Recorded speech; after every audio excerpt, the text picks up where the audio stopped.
እሺ እንግዲህ ዛሬ እኔ በጣም ብዙ ጊዜ የሚመስጠኝ ቶፒክ ከመጽሐፍ ቅዱስ ሁል ጊዜም አዲስ የሚሆንብኝ በራሴም ህይወት ላይ በየቀኑ እንደ አዲስ የማጣጥመው የእግዚአብሔር ማንነት የእኔ ማንነት እ መረዳት የእኔን ማንነት በእግዚአብሔር ውስጥ ስረዳ የእግዚአብሔርን ማንነት በእኔ ውስጥ ስረዳ መልካሙ ዜና ሁል ጊዜ የሚያድስ ተስፋ የሚሰጥ የሚፈውስ አዲስ ነገር ሆኖ አገኘዋለሁ እና ዛሬም የተነሳውበት ርዕስ እንግዲህ ምናልባት እዚህም እዛም ልዘል እችላለሁ ቢሆንም ግን አይ ሆፕ ፖይንቴን እንደተለመደው ታገኙታላችሁ ብዬ ገምታለሁ። ከመስቀሉ ባሻገር የሚል ነው። ከመስቀሉ ባሻገር ወይም ሌላ ርዕስ ስጩ ብትሉኝ ልብህን ስጠኝ ልብህን ስጠኝ እና በማንበብ ትረዱኛላችሁ ብዬ ገምታለሁ። ጥቅሶች ስሰጥ የኔ መጽሐፍ ቅዱስ አማርኛ አጠገቤ ስለሌለ ማለት ነው። እና የዛሬው ርዕሳችን እንደነገርኳችሁ ከመስቀሉ ባሻገር ነው እና አንድ ጊዜ እንደዚሁ ጠቅላላ እይታውን ለመግለጽ ያህል ብዙ ጊዜ መስቀሉ ላይ ያለን እይታ አንድ ቦታ ቆሞ የቀረ ይመስለኛል አንዳንድ ጊዜ ሳስበው። ምክንያቱም ከመስቀሉ በፊት ከመስቀሉ በኋላ ምክንያቱም መስቀሉ ሲቆም ወደፊትም ወደ ኋላም ወደ ጎንም ወደ ሁሉም አቅጣጫ የሚያበራና የሚሰራ ነው። መስቀሉ ሲቆም ክርስቶስ በመስቀል ላይ ወደፊት ብቻ የሚሰራውን ሳይሆን የሰራው ያለፈውን ብቻ ሳይሆን የሰራው ወይም ወደ ጎን ወደ ግራ ብቻ አይደለም፣ ሁሉንም አቅጣጫ ይነካል። ታዲያ ሁሉንም አቅጣጫ የሚነካ ከሆነ እኛ ግን አንድ ቦታው ላይ ብቻ ወይ ከፊት የሚሰራው ላይ ቆመን የኋላውን እንዘነጋለን ወይ የኋላውን ሰርቶታል ብለን እዛ ጋር እንዘነጋለን። ብቻ ምንድን ለማለት ነው? መኪና እየነዳን የትራፊክ መብራት ቢያቆመን ቀይ ሆኖ ከቆመን በኋላ ግሪን አረንጓዴ ሲሆን አልነዳንም፣ አልቀጠልንም መንገዱን ማለት ነው።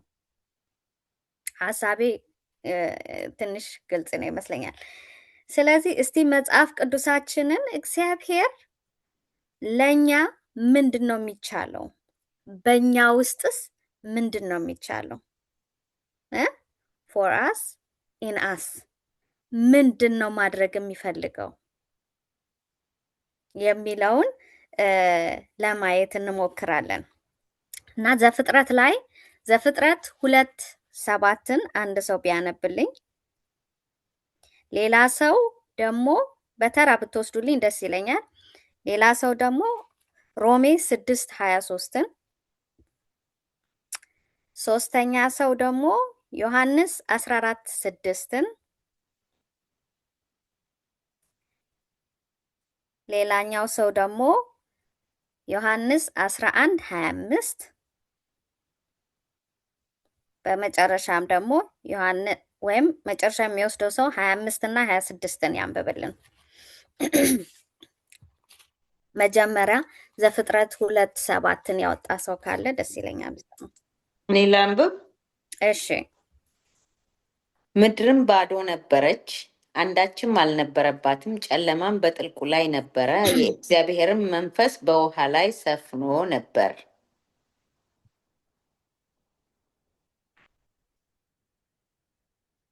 ሰማን? አዎ ቁጥር 7 ነው። ፀሐይ 7 2:7 ኦኬ፣ ይቅርታ። በፍጥረት 2:7 ኦኬ። እግዚአብሔር አምላክም ሰውን ከምድር አፈር አበጀው፣ በአፍንጫውም የሕይወት እስትንፋስን እፍ አለበት፣ ሰውም ሕያው ነፍስ ያለው ሆነ። አሜን። እንግዲህ እዚህ ጋራ የተፈጠርነውን ንጥረ ነገሮች ልበለው ኮምቢኔሽን እንድናስተውል እዛ ላይ እንዲይዘው። እሺ ሮሜ 6:23 አነባለሁ። አዎ የኃጢአት ደሞዝ ሞት ነውና የእግዚአብሔር የጸጋ ስጦታ ግን በክርስቶስ ኢየሱስ በጌታችን የዘላለም ሕይወት ነው። ዮሐንስ 6:14-6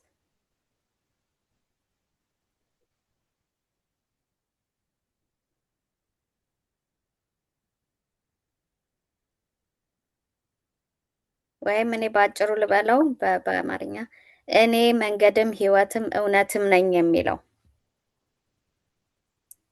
የሚያነባለ ወይ?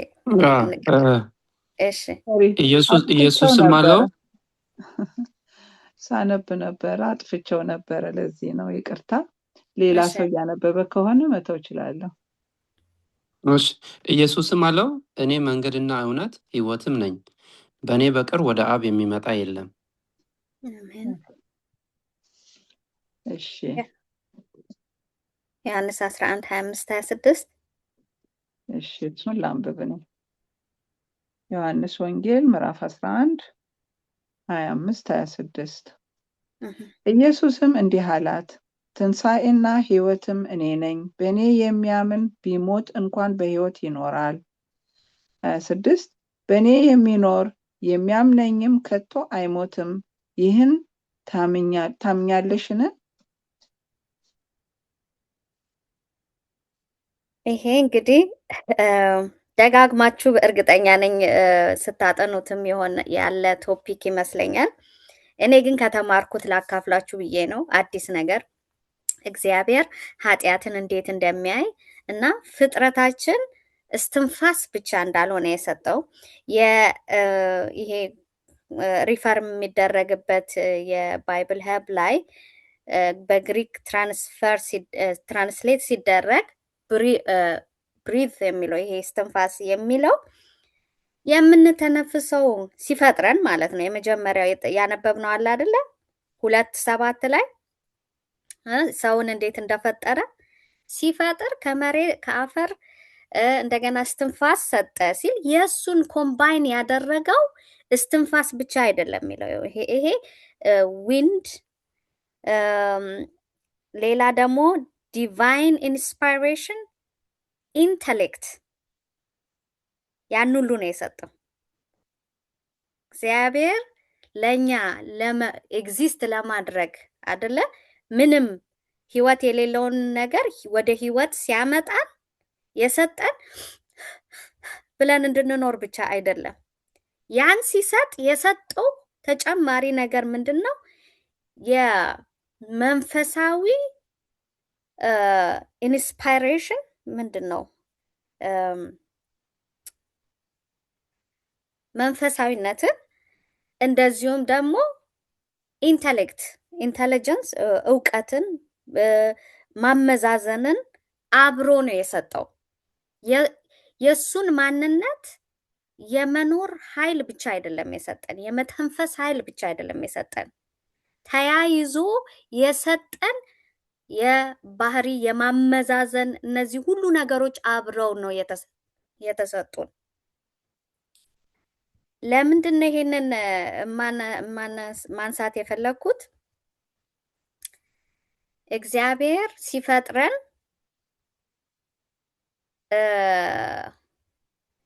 በጣም አሳንሰን የፍጥረት አፈጣጠራችንን በደንብ በሙላት ካልተረዳ ነው፣ መጀመሪያ ዘፍጥረት ላይ የተሰራውን ስራ ካልተረዳ ነው እግዚአብሔር በእኛ ውስጥ በየቀኑ የሚሰራውን ነገር ልንረዳው ይከብደናል። ምን ለማለት ፈልጌ ነው? እግዚአብሔር ኃጢአትን እንዴት እንደሚያይ፣ እግዚአብሔር እኛን እንዴት እንደፈጠረ፣ እኛን ሲፈጥረን በስጋ እንድንኖር ኤግዚስት እንድናደርግ መገኘት እንድንችል ብቻ ምንድነው የሚያንቀሳቅሰን የሚያበላን እንደዚህ አይነት ቴክኒካል የሆኑ ነገሮችን ብቻ እንድንኖር ሳይሆን የሱ የባህሪ ተካፋይም አይነት ኢንተለጀንስ ሰጥቶናል። ያንን ባህሪ በሰይጣን አሳሳችነት አደጋ ውስጥ ከተነዋል። ያንን አደጋ ውስጥ ስንከት መጀመሪያ ላይ ምንድን ያለው?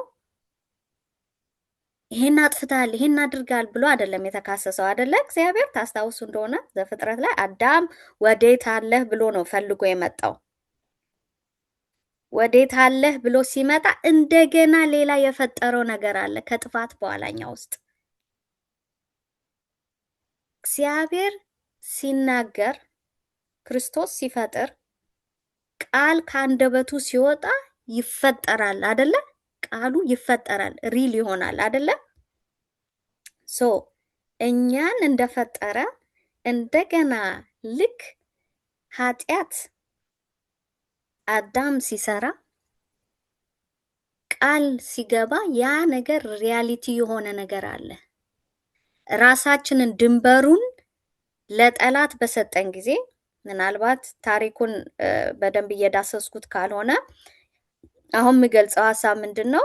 እኛ ሙሉ በኢንተለጀንስ በእግዚአብሔር እውቀትና ሀሳብ መተንፈስ ብቻ ሳይሆን በአስተሳሰብም ከተፈጠርም በኋላ አዳም ከተፈጠረ በኋላ ሔዋን ተሳስታ እሱንም ይዛ ወደ ኃጢአት ከወሰደች በኋላ እግዚአብሔር በኤደን ገነት ሲያገኛቸው እዛ ጋር ደግሞ እንደገና የፈጠረው ነገር አለ። ምን ይሆናል ብላችሁ ትገምታላችሁ? እኛ ውስጥ የፈጠረው እንደው ሀሳብ ያለው አለ? እንደው እኛ ውስጥ የፈጠረው ነገር ከኃጢአት በኋላ ገና ኤደን ገነትን ሳይለቁ የፈጠረው ነገር አለ።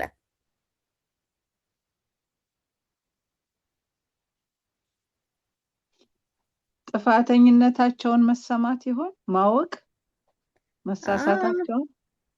እሱን አውቀው ተደብቀው ነበር። ግን እንደገና ምክንያቱም እግዚአብሔር የሚፈጥረው ምንድን ነው? መልካም የሆነ ነገር ነው አይደለ? ለእኛ የሚጠቅም ከሱ ጋር አብሮ የሚያደርገን እንደሱ እንድናስብ። ያ ዋናው ጦርነቱ እኮ የእግዚአብሔር ባህሪ ላይ ነው አይደለ? ከመጀመሪያም እኛም ከመፈጠራችን በፊት በሉሲፈር የነበረው ጦርነት የእግዚአብሔር ባህሪ ላይ ነው አይደል? ህጉ ባህሪው ነው። ስለዚህ ባህሪው ላይ ነው ጥፋት። ባህሪውን ደግሞ ለሰው ልጅ አካፍሎ ሲፈጥር ለሰይጣን የበለጠ ብስጭት ውስጥ ከተተው። ስለዚህ አሁን እንደገና ያንን ያጣነውን ግራውንድ እንደገና ለጠላት ሸርሽረን የሰጠነውን ሜዳ ሙሉ ለሙሉ እንዳይወስድ አሁንም መሀል ላይ የገባበት ፍጥረት ነበረ። ምን አለ? ርህራሄው ይሆናል እንግዲህ መፈለግን ፈጠረ፣ ወደሱ የመመለስ። እሺ ሰዓት ለመቆጠብ ጠላትነትን ፈጠረ። ታስታውሳላችሁ? በአንተና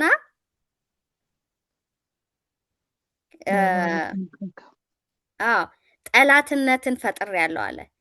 ያ አዲስ ፍጥረት ነው እኛ ውስጥ። ምክንያቱም እግዚአብሔር ልክ እስትንፋሱ ምኑን እንደሰጠው እኛ ጠላትን በፈቀድን ሰዓት አውቶማቲክ ሊወርሰን የሚገባ ባህሪ ነበረ፣ የሱን ባህሪ ሊያወጣፋ የሚችል ነገር ግን አይሆንም ብሎ አሁንም እድል ሰጠን። ጠላትነትን ፈጠረ። this is the good news። ይሄ ነው መልካሙ ዜና። እኛ ኃጢአትን እንድንጠላ ከኃጢአት ጋራ ግብ እንድንያያዝ ይሄንን ባህሪ ፈጠረ። ይሄን ባይፈጥር ኖሮ ለኛ እንደ ኃጢአት ኖርማል አድርገን ደስ ብሎን ምንም ሳይሰማን የምናልፈው ይሆን ነበረ። ነገር ግን ያንን በእኛ ውስጥ ስለፈጠረ ምንድነው ጽድቅ ያልሆነ ነገር፣ ምንድነው ጽድቅ የሚለውን ነገር የማየት እንኳን እንትን አይምሮ እንዲኖረን አደረገው። አሁን እሱ ጋር ብቻ አይደለም። ይሄ መልካም ዜና ሆኖ ሳለ ይሄንን በራሳችን አልፈጠርንም አይደለም። ይሄን ጠላትነት ሁል ጊዜ እንዴት ነው አንዳንድ ኃጢአት ወይም ደግሞ አጓጉል ተናግራችሁ ከሰው ጋር ስትመለሱ የሚወቅሳችሁ ነገር የለም መንፈስ ቅዱስ? ያ መሆን የቻለው እግዚአብሔር ይሄንን በዛ ሰዓት ስለፈጠረልን ነው። ይሄን እድል ያገኘ ነው። ከዛ በኋላ እግዚአብሔር ኃጢአትን እንዴት ነው የሚያየው? ኃጢአትን እንዴት ነው የሚያየው? ሮሜ 6:23 ላይ የኃጢአት ዋጋ ምንድን ነው ይላል? ሞት። ሞት። ስለዚህ ኃጢአት ከሞት ጋር እኩል ከሆነ እስቲ እየቀየርን እናንብበው። ሞት በተባለ ቁጥር ኃጢአት፣ ኃጢአት በተባለ ቁጥር ሞት እያልን ይችን ቃል እየቀያየርናት እግዚአብሔር እንደሚረዳው ለመረዳት ብናነበው በጣም ነው የሚገርማችሁ። ወደ በኋላ ስንመጣ ኃጢአትን በተለየ መንገዱ እንረዳውና ውስጣችን ቀለል ብሎ ይቀመጣል። አሁን እስቲ ምንድን ነው የኃጢአት ዋጋ ሞት ነው ካለ በኋላ ነገር ግን የእግዚአብሔር ስጦታ ግን የዘላለም ሕይወት ነው። በማን? በክርስቶስ አይደል? ስለዚህ ሕይወት = እኩል ይሆናል ክርስቶስ፣ ኃጢአት እኩል ይሆናል ሞት። እነዚህን ቃሎች አንዳንዴ እየቀየርን እናነባቸዋለን። ስለዚህ እግዚአብሔር ኃጢአትን የሚያየው ሞት አይደል?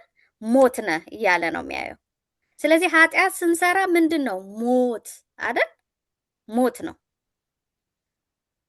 ስለዚህ ወደ ዮሐንስ 11:25 እና 26ን በዚህ አስተሳሰብ ደግመን እንየው እስቲ እናንብበው። ማርታ የተናገራት ነው። ከማርታ ጋር በዚህ ባላዛር ምክንያት ነው እንግዲህ። አዎ እንደገና ላንብበው እንዴ? አዎ ቀስ ብለሽ አንብቢው እና በደንብ አስተውሉት። ሕይወት የሚለው ላይ እና ሞት የሚለው ላይ ኢንተርፕሬት አድርጉት ኃጢአት ብላችሁ። እሺ። ኢየሱስም እንዲህ አላት፣ ትንሣኤና ሕይወት እኔ ነኝ። በእኔ የሚያምን ቢሞትም እንኳን በሕይወት ይኖራል። እሺ፣ እዚህ ጋራ ቢሞትም እንኳን የሚለውን እስቲ ኃጢአት ብለሽ አንብቢው። ኃጢአተኛም ቢሆን ይልናል ለማለት ነው። በእኔ የሚያምን ኃጢአተኛም እንኳን ቢሆን በሕይወት ይኖራል እንደማለት ነው። እንግዲህ ኃጢአትን ብንሰራ በእሱ ስናምን ወደ ሕይወት እንሄዳለን እንደማለት ነው። ይሄ ትክክል አይደለም? በሱ ብናምን ኃጢአተኛ ብንሆንም ኃጢአት ብንሰራ በሱ ካመንን እንድናለን። እዚህ ጋር ሚስ አንደርስታንድ እንዳታደርጉኝ።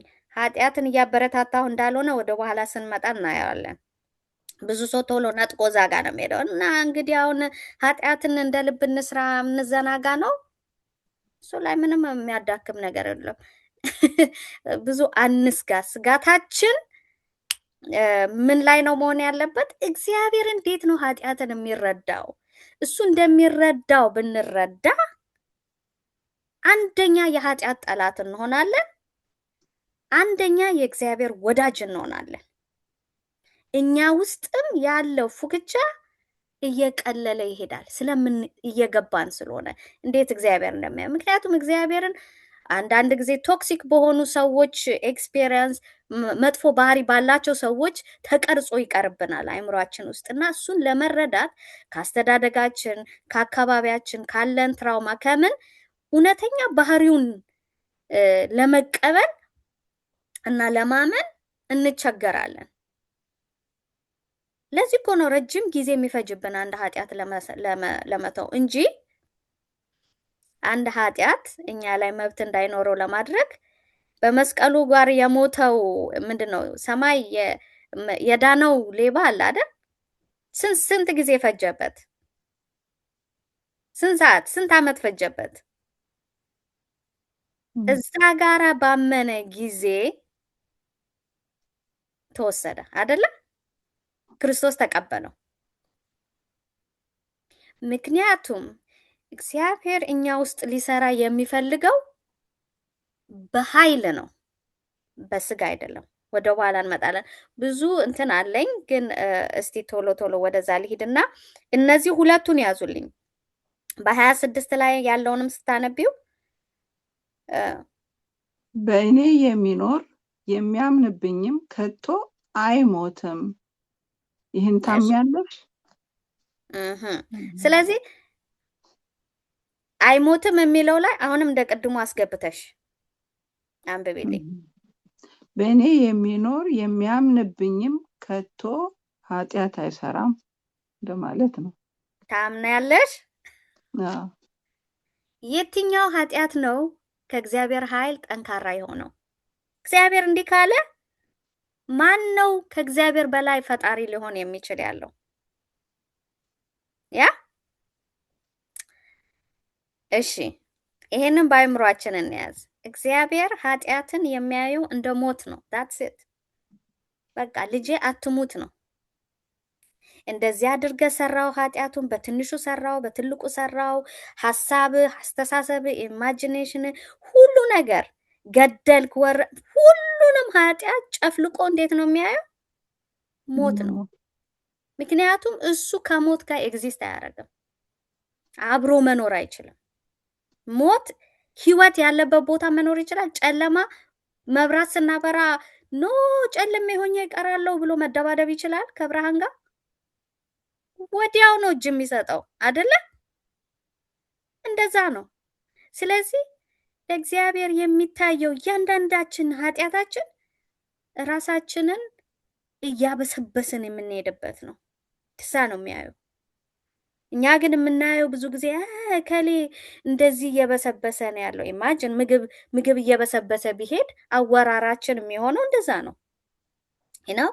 በምግቡ ከቀን ወደ ቀን እየበሰበሰ ይሄዳል አይደለ? እግዚአብሔር የሚያየው ህይወታችንን ልክ እንደዛ ነው። ኃጢአት ስንሰራ እንዴት እየገደልን እንደሆነ ራሳችንን ከሱ ህይወት ውጪ እያደረግን ራሳችንን እንደሆነ አይደል እንዴ? እና እኛ ደግሞ እንደ ሟች ኃጢአተኛ አይደለን? ሌላ ሟችን እያየን እንዴት እያሟሟቱን ማውራት ይሄ ኢንሳኒቲ ነው አይደለ? እብደት ነው። ተረድታችሁኝ ከሆነ ስለዚህ ስንፈጠር የእግዚአብሔር ኢንተሌክቹዋል እንትን አለን። እግዚአብሔር በእኛ ውስጥ ማድረግ የሚፈልገው ህይወት መዝራትን ነው። ያንን ህይወት የምናገኘው በክርስቶስ ነው። በራሳችን ህይወት መሆን አንችልም። በክርስቶስ ህይወት ከሆንን ደግሞ ጨለማ እኛ ውስጥ ኤግዚስት ማድረግ አይችልም። ኃይል የለውም። ውጊያ ይኖራል፣ ኃይል የለውም። ብዙ ጊዜ እነዚህ ነገሮች ተወሳስበው ይወሳሰቡብናል እና ሰይጣን አንዳንድ ጊዜ ፋይሎች እየመዘዘ ተስፋ ሊያስቆርጠን፣ ሊያዳክመን፣ ወደ ህይወት እንዳንሄድ ሊያደርገን ይሞክራል። ነገር ግን ኃጢአትን ኢሚዲየትሊ እግዚአብሔር እንደሚያየው ወደ ሞት ነው ብዬ ኢንተርፕሬት ካደረኩት ከተረጎምኩት በእግዚአብሔር ፊት ያለኝ የምንግባባበት የጸሎት መግባቢያ ርዕስ በጣም ግልጽ ይሆናል። ለኔም ግልጽ ይሆናል፣ የምጠይቀውም ግልጽ ይሆናል፣ የሚሰራውም ኃይል ግልጽ ይሆናል ለኔ። ስለዚህ እስቲ አንደኛ ቆሮንጦስ 15:17ን አንድ ሰው ያንብብልን።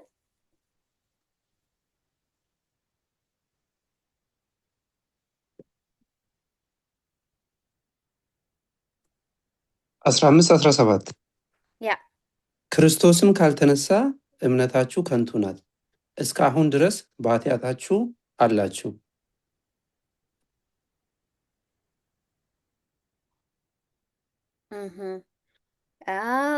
ሮሜ 5:10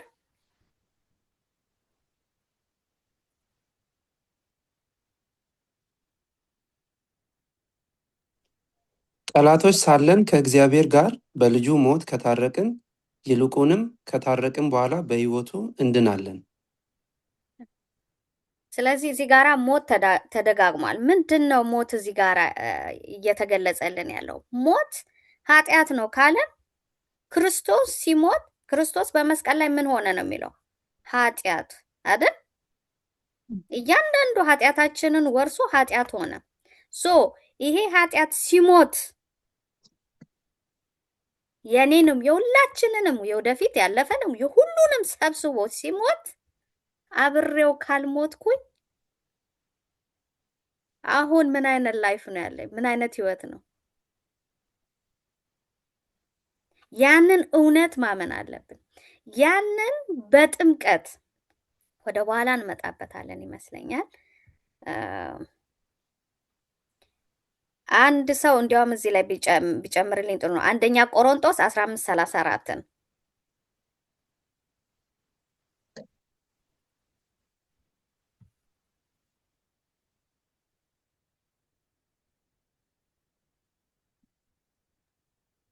በጽድቅ ንቁ፣ ኃጢአትንም አትስሩ፣ እግዚአብሔርን የማያውቁ አሉና አሳፍራችሁ ዘንድ ይህን እላለሁ።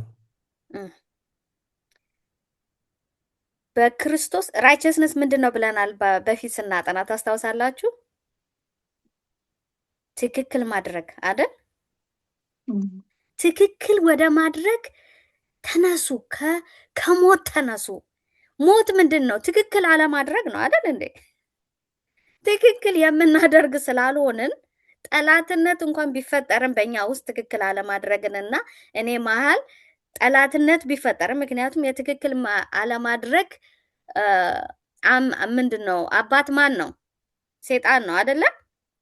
በሱና በእኔ መሀል እንኳን ያኔ ጥፋት ሲያጠፋ ይሄንን እድል ባገኝም ቢፈጥርም በእኔ ውስጥ አሁንም ግን በክርስቶስ ስሞት እና ስነሳ ትክክል የማድረግን ኃይል ነው ይዤ የምነሳው። ከዚህ በኋላ የትክክል አለማድረግ የኃጢአት ኃይል መብት የለውም ወይም ኃይል የለውም። ስለዚህ ይሄንን ሁሉ መቀበል የምንችለው ብዙ ጊዜ ተነስቷል በእምነት ነው እንላለን አይደል? በቃ እኔ ማመን ፈልጊያለሁ፣ አምናለሁ፣ ግን በቃ ፕራክቲካል አልሆነም አይደለ? ልክ ጳውሎስ እንዳለው የምፈልገውን ሳይሆን የማደርገው የማልፈልገውን ነው፣ የማልፈልገውን ደግሞ አደርጋለሁ። ተቃራኒ ነው ባህሪያችን። ግን ያ ምን ማለት ነው? እግዚአብሔር እኛ ውስጥ የፈጠረው ጠላትነት ነው ከኃጢአት ጋር። በክርስቶስ ግን ሞተን ስንነሳ አይምሯችን ሁል ጊዜ መሰብሰብ ያለበት ለዚህ ለእያንዳንዱ ለምሰቃየው ኃጢአት ሞቻለሁ ከሱ ጋር። አሁን እያንዳንዱ እርምጃዬ ወደ እርሱ ብቻ በህይወት ወዳለው ብቻ አይምሮዬ መሰብሰብ አለበት። ምክንያቱም በምናየው በምናስበው በዛ ነው የምንቀየረው።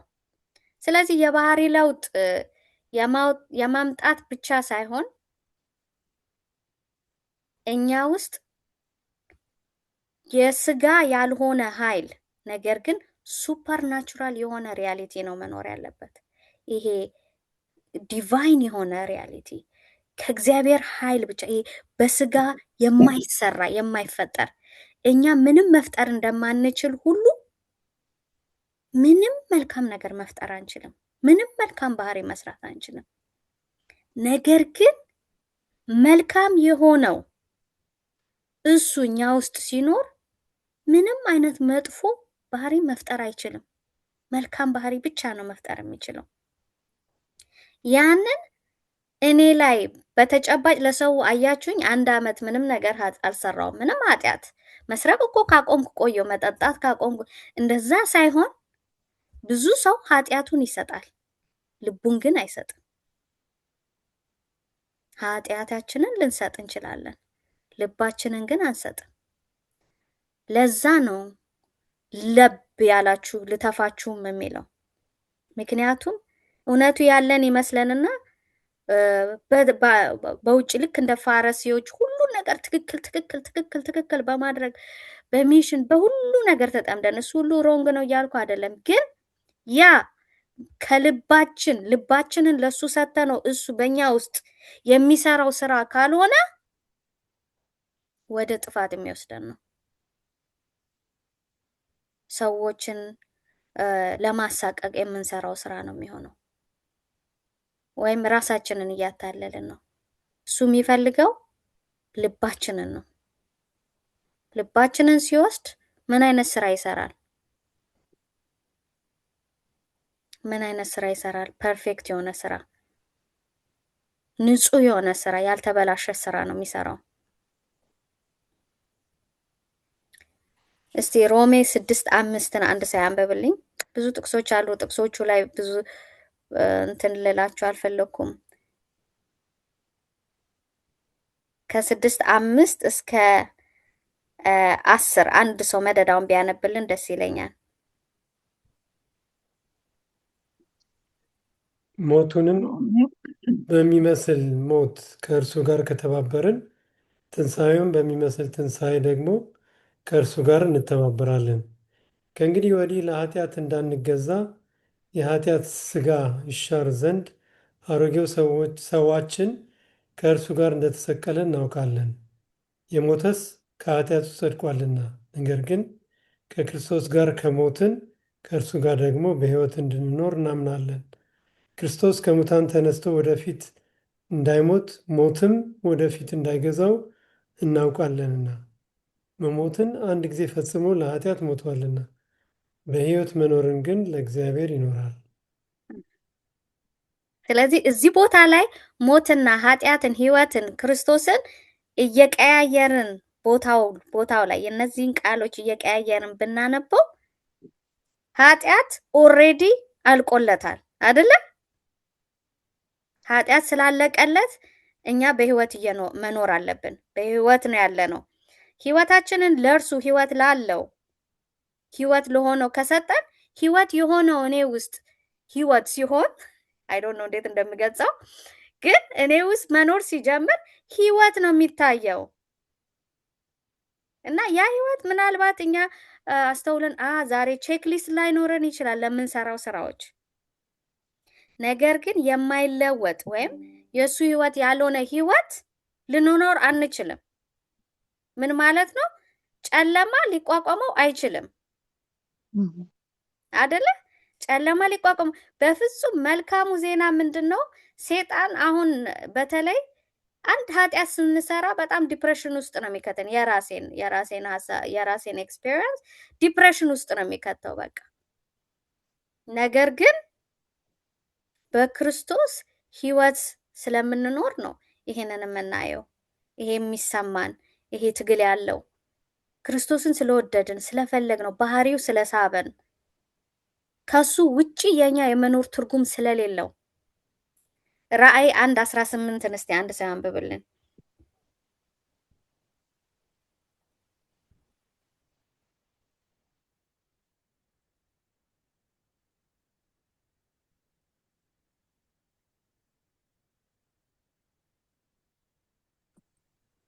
ሞቼም ነበሩ፣ እነሆም ከዘላለም እስከ ዘላለም ድረስ ሕያው ነኝ። የሞትና የሲኦልን መክፈቻ አለኝ። ስለዚህ በክርስቶስ ከሞተ እኛ ላይፋችን የሚጀምረው የዘላለም ሕይወታችን የሚጀምረው አሁን ነው። ስጋችን የመቀየሩ ጉዳይ በኋላ ነው። የአእምሯችን ግን በፊት መጀመሪያ የፈጠረው ማንነቱ የራሱ የእግዚአብሔር ባህሪ ሲፈጥር የሰጠን ይህ እስትንፋስ ሲሰጥ በኦሪጂናል ግሪኩ ላይ ሲኬድ ኢንተለጀንስም አለ፣ ብዙ ሌላ ነገር አለ አብሮ የሰጠን። መተንፈስ ብቻ አይደለም። ከዛ እንደ ልጅ የሚጻፍ ብቻ ነገር አይደለም። አሁን ልጅ ተወልዶ ብዙ ኢንፎርሜሽኖችን የሚያየውን የሚዳስሰውን እየመዘገበ ነው አይደል የሚያድገው ልጅ አደገ የምንለው። አዳምና ሔዋን ሲፈጠሩ ግን እንደዛ አይደለም። እንደዛም የሚያድግ ባህሪ አለ። ብዙ የእግዚአብሔር ስራ ገና ብዙ የሚያውቁት ማየት የሚችሉት ኤክስፕሎር የሚያደርጉት ነገር ስላለ እንደሱም አለ። ነገር ግን ሲፈጠሩም የሰጣቸው አለ።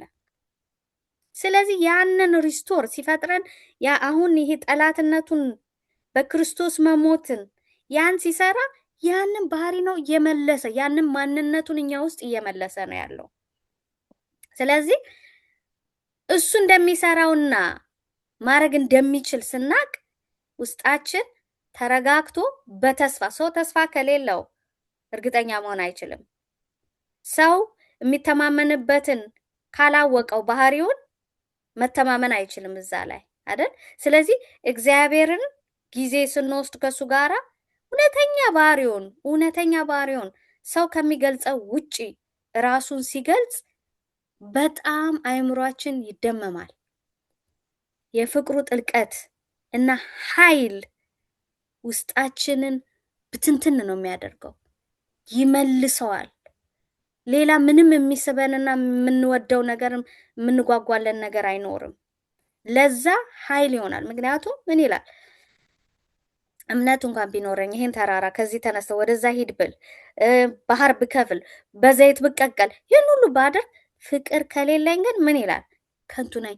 ፍቅር እግዚአብሔር እራሱ በራሱ ኃይል ነው። ይሄ ኃይል እኔ አይደለሁም፣ እሱ ነው። እሱ እኔ ውስጥ ነው። ይሄ ኃይል ይሄን ማንነት እሱን ማንነት የሚሰራው እንዴት? እስቲ ቲቶስ 2:11-12 ድረስ እናንብብ። ትንሽ ደቂቃ ነው ያለኝ።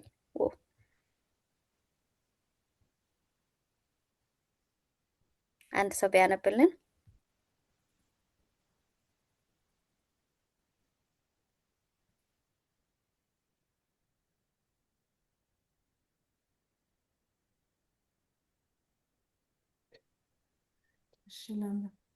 ሰዎችን ሁሉ የሚያድን የእግዚአብሔር ጸጋ ተገልጧልና ይህም ጸጋ ኃጢአተኝነትንና ዓለማዊውን ምኞት ክደን የተከበረውን ተስፋችንን እርሱም የታላቁን የአምላካችንንና የመድኃኒታችንን የኢየሱስ ክርስቶስን ክብር መገለጥ እየጠበቅን ራሳችንን በመግዛትና በጽድቅ እግዚአብሔርንም በመምሰል በአሁኑ ዘመን እንድንኖር ያስተምረናል። አሜን። የእግዚአብሔር ጸጋ ዋና ኦሪጂናል ትርጉሙ ላይ ብታዩት ምን ይላል መሰላችሁ?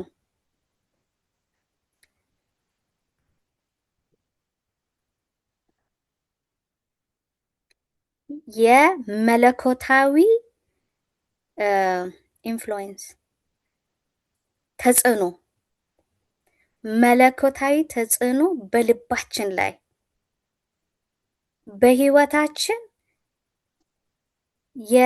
በህይወታችን ላይ ያለ የሱ ባህሪ ገጽታ ጸጋ ሲል ይህን ሁሉ ያካተተ ነው። ብዙ ጊዜ ዲፋይን ኦሪጂናል ትርጉሙ እንደዛ ነው የሚለው። እነዚህ አሁን መለኮታዊ የሆነ ልባችን ላይ መለኮታዊ የሆነ ኃይል ኢንፍሉዌንስ ያደርገናል፣ ተጽዕኖ ይፈጥራል። እኛ በክርስቶስ ስንሞት ይሄ መለኮታዊ የሆነ ኃይልና እንቅስቃሴ አስተሳሰብ፣ ምክንያቱም ክርስቶስ እንደሆነው ምንድን ነው? እኔ ምን ይላል? ቆይ አንድ ቦታ ብቻ አንብቤት ቶሎ ዘጋለሁ።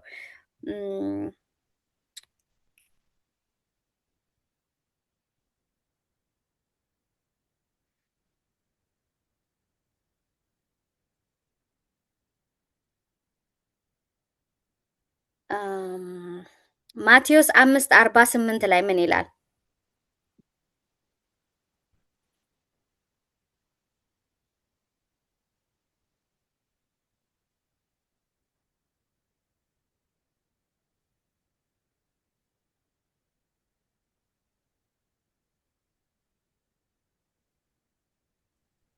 እንግዲህ የሰማዩ አባታችሁ ፍጹም እንደሆነ እናንተ ፍጹማን ሁኑ።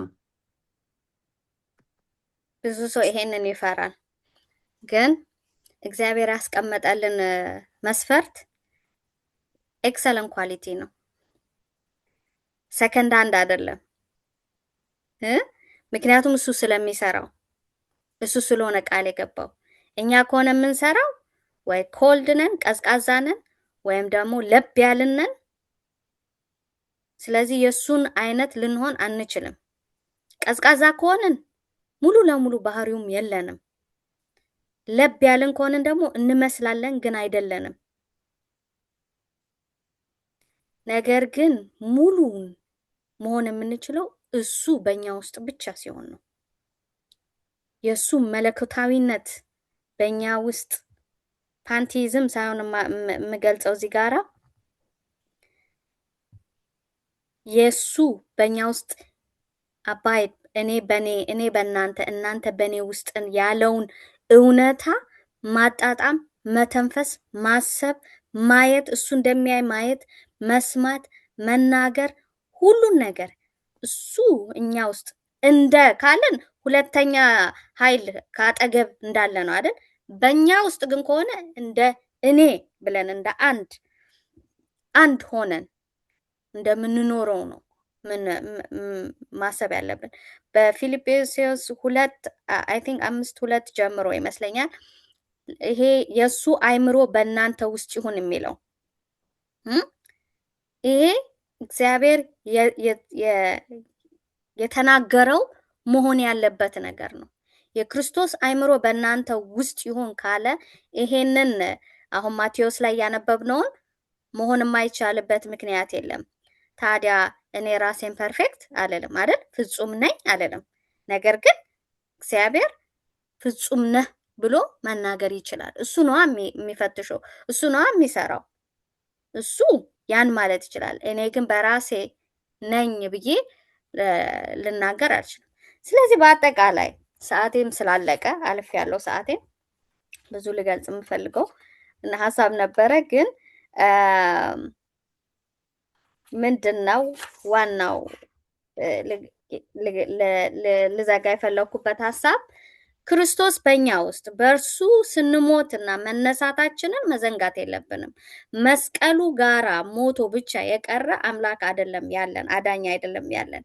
ከመስቀሉ እልፍ ብሎ ተነስቷል። ከተነሳ እንደ ሞትኩኝ መነሳት መቻል አለብኝ። በራሴ አይደለም። ስነሳ እሱ ከሆነ የተነሳው መነሳት አለብኝ። ስለዚህ ይሄ ሁሉ መሆን የሚችለው ደግሞ እርሱ በፈጠረው ጠላትነት እኔ ውስጥ በመንፈስ በስጋ አይደለም አይደል? እናንተ ካሁን በኋላ በስጋ አይደላችሁም፣ በመንፈስ መንፈስን ልፈጠር ልሰራው የምችለው አይደለም፣ ግን መንፈስ ቅዱስ እኔም ማንዳስሰው ማንጨብጠው ማናየው ብሏል አይደል? እንደ ንፋስ ዛፍን እንደሚያወዛውዝ ዛፉ ሲወዛወዝ ሲንቀሳቀስ ብቻ ነው የምናየው። ህይወታችን እንደዛ ይንቀሳቀሳል። ያ እኛ የምንኖረው ህይወት በመንፈስ ብቻ ነው። በህይወት የምንኖር ነን። የጨለማ ኃይል የለም በእኛ ውስጥ። ስንቶቻችን ተጠምቀናል እዚህ ውስጥ አምነን ህይወታችንን ለክርስቶስ የሰጠን በሙሉ ሞተናል ከሱ ጋር። ስለዚህ ይህንን እውነት ማመን አለብን። ከእርሱ ጋር ከሞትኩኝ ሁለተኛውን ማመን ግዴታዬ ነው። እሱ ላይ አይምሮዬ መብሰልሰል መቻል አለበት። ተነስቻለሁ ከሱ ጋር በህይወት ነው ያለሁት። እሱ በኔ ውስጥ አለ። እሱ በኔ ውስጥ ካለ እንደሱ ማሰብ አስባለሁ፣ እንደሱ እኖራለሁ፣ እንቀሳቀሳለሁ፣ እንደሱ ሰውን እረዳለሁ፣ እወዳለሁ። ያ ማለት የእሱን ባህሪ በእኔ ውስጥ መታየት ይጀምራል። ሌላ ሰው ለራሴ አይታየም። ለራሴ ሁሉ ጊዜ ደካማነቴ ነው የሚታየኝ ለራሴ። ምክንያቱም የእሱ በእኔ መሃል በእኔ መገኘት ኃጢአቴን ስለሚያጎላው ለእኔ ሁሉ ጊዜ የሚያሳቅቅ ባህሪ ነው ኖሮኝ የሚኖረው እና ቆይ መጨረሻ ላይ ግን ይችን አንብበን እንዘጋለን። ክርስቶስ በእኛ ውስጥ ሲኖር የጨለማ ኃይል እንደሌለው የማን ኃይል ላይ አይምሯችን በጣም ብዙ ሰዓት መውሰድ አለበት? እግዚአብሔር ኃይል ላይ አይምሯችን መወሰድ አለበት። በቀን ውስጥ ይህ ኃጢአት እንዲያርጉኝ እንደዚህ አርጎኝ እንደዚህ አርጎኝ ብለን እዛ ላይ ሰዓቱን ሙሉ ከፈጀ ነው ማን ነው እየጠነከረ የሚመጣው? አይምሯችን ውስጥ ኃጢአት ኃያል ሆኖ ነው የሚታየን። ነገር ግን ክርስቶስ ሞቶ መነሳቱ፣ ኃጢአትን ድል አድርጎ መነሳቱ፣ ያ የተሸነፈ ጠላት የበሰበሰና የተጣለ መሆኑን ስንረዳ እኔ የሞትኩ ሰው ጥሩ መጥፎ ማድረግ አልችልም፣ ሬሳ ነኝ። ስለዚህ በእኔ ውስጥ ነፍስ ዘርቶ ሊንቀሳቀስ የሚገባውን ክርስቶስን ስቀበል እሱ ነው ተስፋዬ። እሱ የሚሰራው ማየት ነው። እዚህ የሞተ ላይ ህይወት ሱፐርናቹራል የሆነ ህይወት ሲንቀሳቀስና ሙቭ ሲያደርግ ማየት ነው። እና የመጨረሻ ጥቅስ አንብቤ እዘጋለሁ። ሬቨሌሽን ራእይ 15:8 ላይ አንድ ሰው ቢያነብልን።